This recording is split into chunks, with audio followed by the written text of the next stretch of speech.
You ask Tiger to solve. This deals with linear equations with one unknown.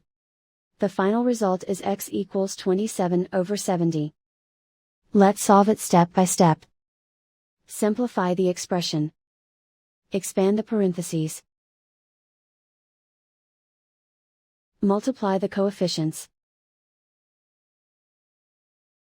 Simplify the arithmetic.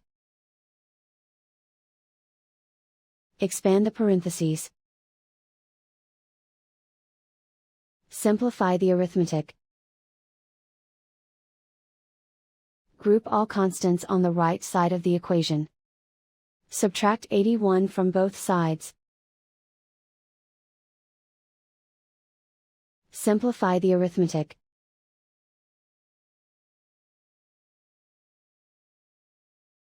Isolate the x. Divide both sides by negative 210. Cancel out the negatives. Simplify the fraction. Cancel out the negatives. Find the greatest common factor of the numerator and denominator.